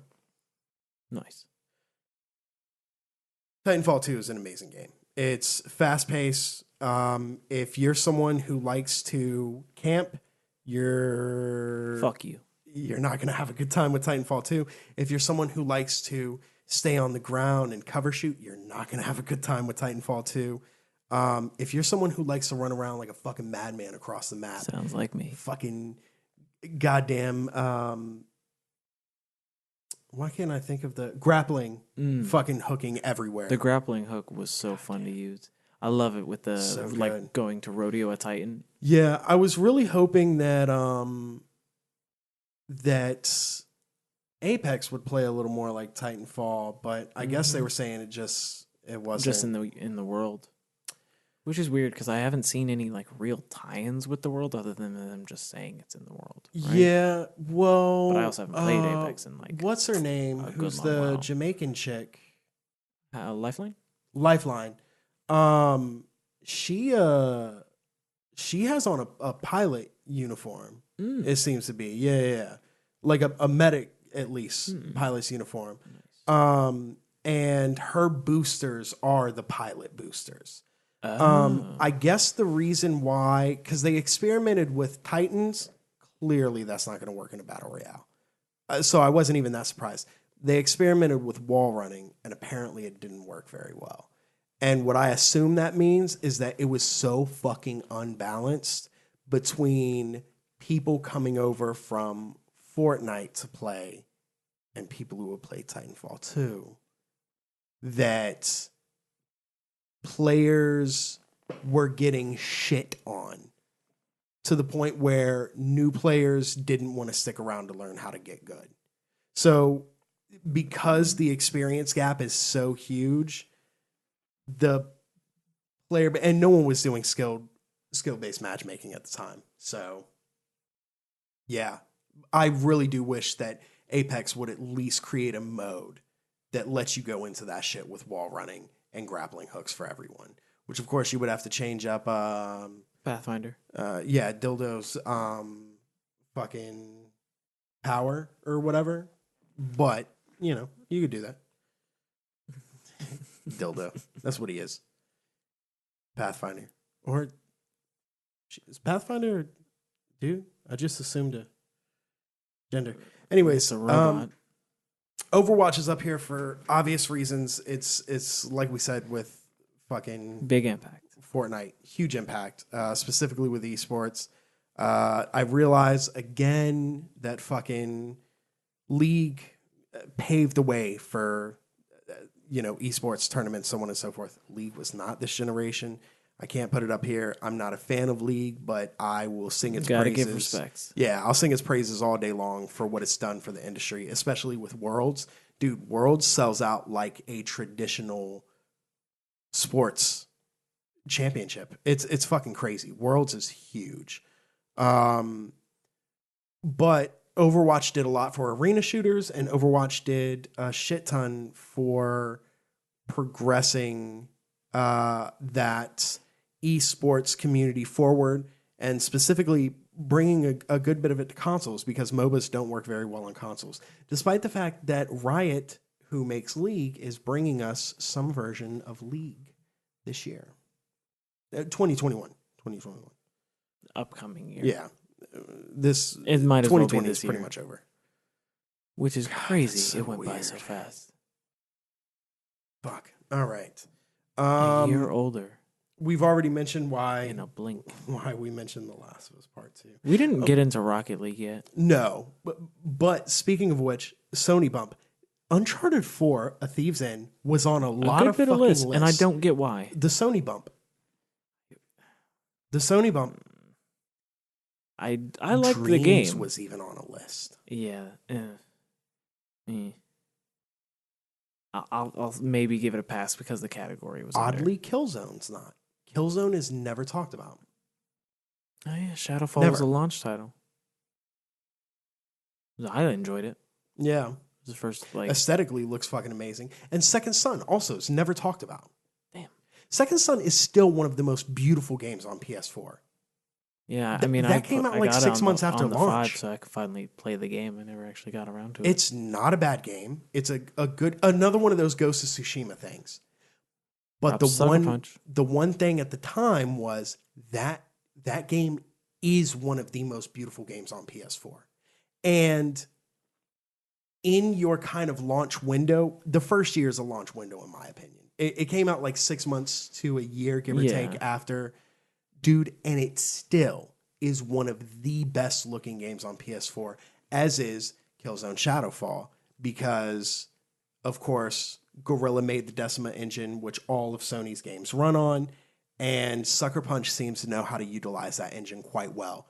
Because they even did it with Ghost of Tsushima, not saying that that game aesthetically is the most beautiful in the world or graphically intense, because Second Son does different things with lighting. But what I am saying is that the load times are fucking incredible on Ghost of Tsushima on PS4. And in order to do that, you do need to utilize the engine properly. They're even better on fucking 5. Which is fucking crazy. Rocket League is a game I did not think I would like when I got it all those years ago. How do you feel about Rocket League? I feel like I've done a lot of talking. Let me let you take the reins on this one. So I think when I remember when you got Rocket League, I just was curious to try it because I'd heard about it at the time, but didn't really have much expectation for it. I think it was the year PS4 came out. Yeah, and I liked it, but it was never anything Year that after. I really got into a whole lot until recently when it came out for free. And it's because I realized I'm not good at the game at all. I've gotten better when playing it on PS5 because it just is smoother. And I literally think the performance boost has helped me get better at the game. Oh, for sure, probably. But before that, it was just a fun game that was... I prefer to play with other people in a party and things like that. But even without it, it was just... It's nonstop, like, chaotic fun. It's RC cars driving into each other, trying to play soccer. Like, that's a really insane idea that you definitely have to, like, just let yourself... You don't even have to let yourself sink into it necessarily. You just play a match. Play one match, and that'll pretty much tell you if you're going to like this game or not, because that's all it is. And that's all it needs to be. I don't appreciate the blueprints. I will say that. Fuck that. That's stupid. Yeah, that's a new But thing that's an epic did. thing. Psyonix definitely fucking nailed it with Rocket League. Again, it was a game that I was like, fucking soccer with cars with rocket boosters. This sounds like the dumbest shit ever. I was actually genuinely pissed because that year I built Caleb his gaming PC, first one that he would own, and I got him a Steam gift card with it. And I was like, spend Steam controller. wisely. Remember that piece of shit? I still have that piece of shit. And I was like, spend wisely, bud. And he goes to get this stupid fucking soccer rocket car game. And I'm like, what the fuck? You're going to waste $15 on this dumbass idea. But sure, bud, it's yours. Get whatever you want, buddy. Because it was like popping at the time with streamers or some shit like that. Fucking, I don't fucking know. And goes to play it. And I'm like, oh, that doesn't look so bad. Oh, he's Dad, try it. All right, fine. Immediately hooked. He's like, dude, you can give the controller back. I'm like, no. After this next One more game. It is so goddamn good. It is a premise that even in my mind, I was just like, whatever. I want to play that Fuck Quidditch game. I never got around to playing it. Is it out? I don't know. I feel like it is, right? Yeah, we should look it up. They explained it as like Rocket League with Quidditch. Yeah, which I'd rather just play it on console, but I guess you gotta support it so that I can get to that stage. Yeah. It might work the way Spellbreak did. Remember, Spellbreak was a buy-in for the longest time, $60. Mm-hmm. You had to buy in for the alpha. Or the beta? Which one were they running at the time? The beta? Beta. Yeah. So yeah, that was something people had to buy into. But yeah, I do want to play it though because it looked really. It does look really cool. That and fucking Hogwarts, man. Yeah, Hogwarts Legacy does look really dope, dude. 2021. I don't really care for Harry Potter. The world's fucking dope though. There's a lot of cool games. I want Final Fantasy. I want Gotham Knights. I want fucking Hogwarts Legacy. I want Ratchet and Clank.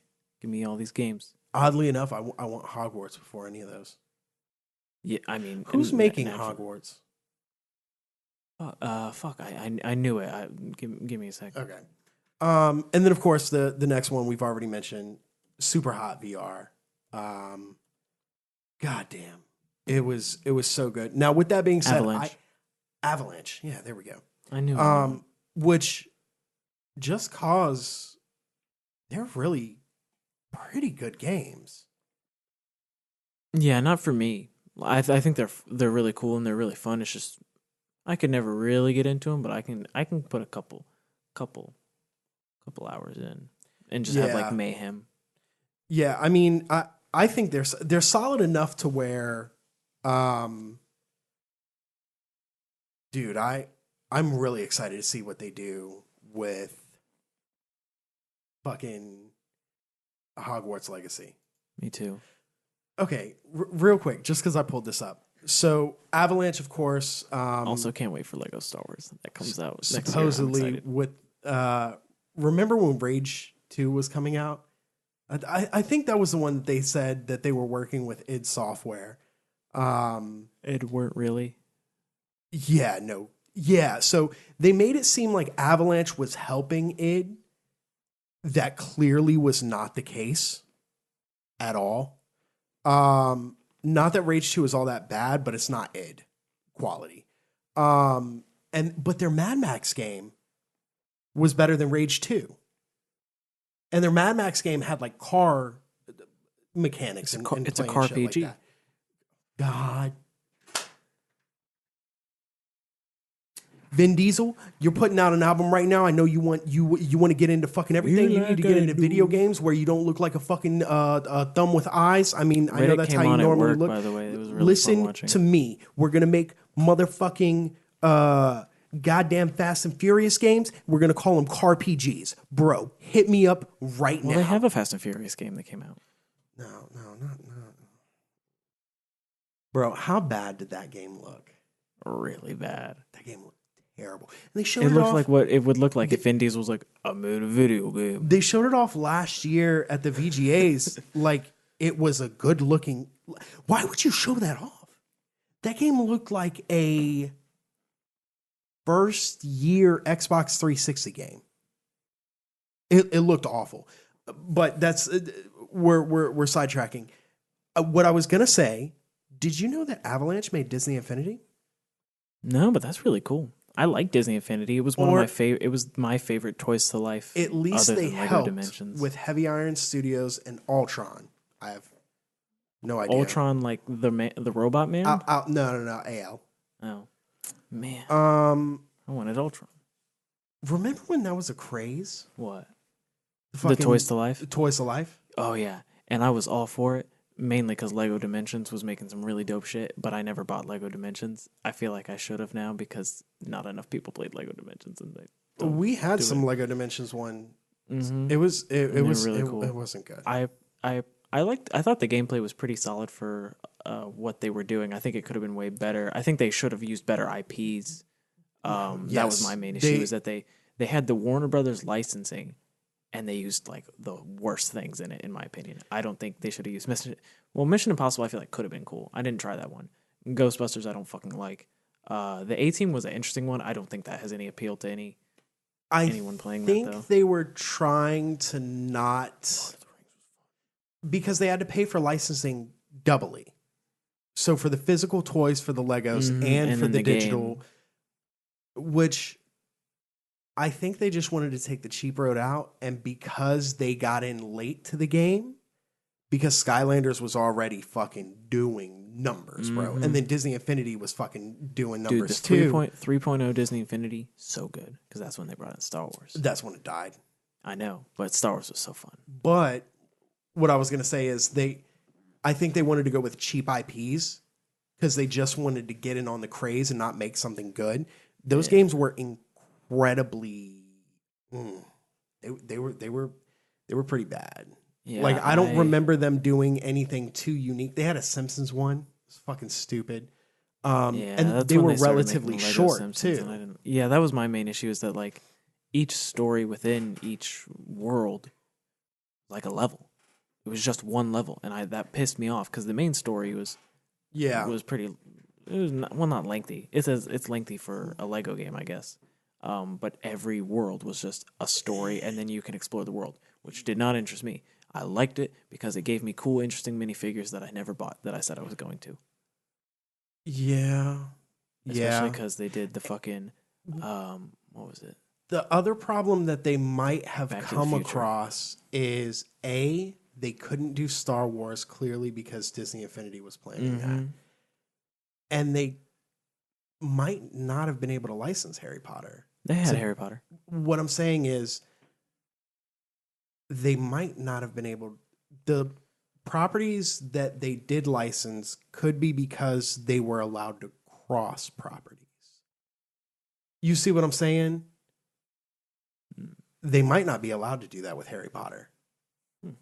They might look at it as if it's a cross collaboration where it's not. It's a different thing. But technically, that's how you would classify it. They might not have been able to do that legally. Who knows? Yeah, I don't know. But anyways, games of the generation. Typically, this is where. Yeah, Bruno, do you have any last ones? Any words of? I mean, we already pretty much said God of War. If we were to pick one, which God of War. This whole point Yeah. wasn't to pick one, but I did want to mention Gun to my head. because we did mention like all sorts of elements that make these games great. I wanted to mention Shadow of Mordor Yes. from Monolith and Warner Brothers, specifically just for some really cool mechanics. The Nemesis system is one of my favorite things I've ever seen in a video game. It's one of my favorite things to mess around with, and it was so good, specifically in that game. Like the first time going through and seeing that there's actual consequence. So apparently they were saying it's actually pretty simple. The Nemesis system. They were saying what it is, and it's not copywritten. So no one's using that's it the because thing they're is what I fucking was lazy. so confused about is why hasn't anyone picked this up? So I thought it was either copywritten or super Like complicated? complicated. Like people wouldn't. No, apparently all it is take your enemies and instead of naming them, procedurally generate it. Which even if you have a set amount of enemies, you can still use this Nemesis system in this way. And then he said, and then basically in the same place where you save all the character stuff, just make sure it updates for encounters that you had. So basically, whether you won or lost that battle, and because you know how sometimes you win, you almost kill them and they run off? Yeah, and then they're bitches. Basically, it comes down to if they're dead, they're dead. So that's lose. If you win, almost killed, escape, that's one. Running away, not almost killed, that's another one. And then beat you. That's it. You just, and then you save how the next interaction goes based on that. And I was like, whoa, wow, explain that way. Yeah, it does sound really fucking simple. Why the fuck is no one else doing this? It would work so well with Assassin's Creed. Ubisoft, they stole your code for Assassin's Creed 2 in Shadow of Mordor. Steal their goddamn code for the Nemesis system in your next Assassin's Creed game, which I want to be in Japan. Please. Or China. sometime in the modern era, I would be fine with. Or future. Or future. No more COVID references. Why the fuck are there COVID references? Yeah, I just in don't Valhalla? like the concurrent timelines. I don't either, because it's slightly more advanced than us. Yeah, Like a and parallel? it also just bothers me because it's like I play games to escape. I don't want to know that I'm at the potential. I have the potential to die from a virus in real life. That really doesn't bother me. It just felt like I don't know, the COVID mention was so fucking weird. It's You, like, you have to no, imagine that was something don't that was have thrown in COVID. last minute. Oh, yeah, probably, for sure. For lulz. Sure. All that stuff is, you can change last minute. You just go in and change the text of that particular document. So Yeah, it could have just been in there for lulz. yeah, I mean that, or them really trying to, I don't know. if you play the game 10 years from now, oh shit, yeah, that's right. COVID was going on while this came out. Fair enough. I mean, Carbon dates it a little bit. kind of. It actually might not be that. Yeah, actually, maybe I was a little too I was harsh on seeing you, that Ubisoft. Sorry. Valhalla was like the best. Has like done the best than any other Good. Assassin's Creed game release in the series. And I thought that was really good. I thought you were going to say than any other game. I was going to say good because fuck CD Projekt Red and them trying to undercut fucking. Well, I was gonna say I wonder what would have happened if if CD Projekt hadn't have got those pre-orders. How much better Valhalla's could have been. I think if CD Projekt Red would have released, Valhalla wouldn't even be talked about. No, I mean like if they had delayed, Oh, but if they not hadn't- like taken pre-orders or. I don't know. Did we ever get word on whether they were refunding people? Nah, I don't know. I didn't see anything about it. But yeah, props to Ubisoft for They made that. a great fucking game. Yeah. So Do you want to do game recommendations? Yeah, go ahead, run through yours. Yeah, mine's just Miles Morales for this week. Like, I pretty much already went into it. It's a fun experience. I won't get into any specifics just because it's really something you should experience for yourself. It was a fun couple hours.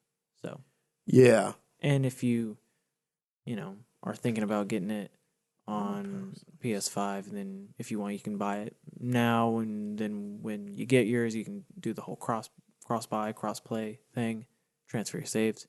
And I will tell you, once you play on PS5, you will not be able to go back. And I know for all you PC gamers out there, you've already been living that life.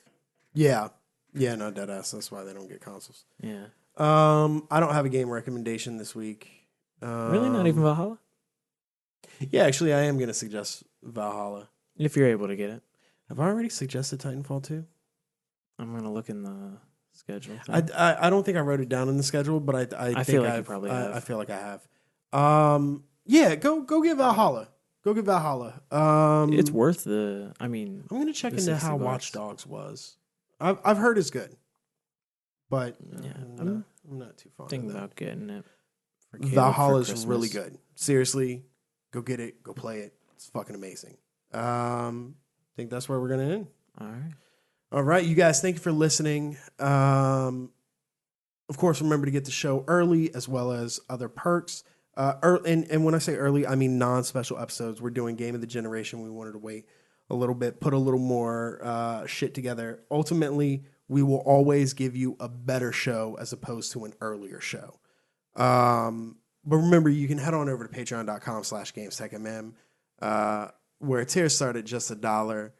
Follow on Twitter, Instagram, YouTube, and Twitch at GamesTechMM. I always feel like I say I'm going to stream this week, and I never do. I have a love-hate with Twitch. I really do. I really do. Fuck it, stream Valhalla. I want to stream that goddamn Jesus, Shansha. Shansha, please. I've known you since you were a girl. I loved you. It's so fucking weird. I loved you like I loved your mother. Shansha. Fucking You know me. fucking Littlefinger. I'm growing out my beard so we can do this fucking YouTube video. I look like a homeless telling man yourself right that. now.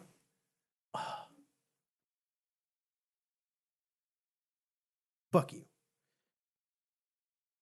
Please don't forget to subscribe, leave a nice little review if you're on Apple. I don't know if you can leave reviews on fucking Spotify? not like write one. I think you can rate something. I don't even know if you can do that. Well, if you can. If you can, go ahead. I don't know. We're on other services. Like we're on iHeart. I don't even know how iHeart works. We're on Pandora. I don't know how Pandora How are works. we on there? Pandora? Yeah, when did we ever do that? It's just submitted.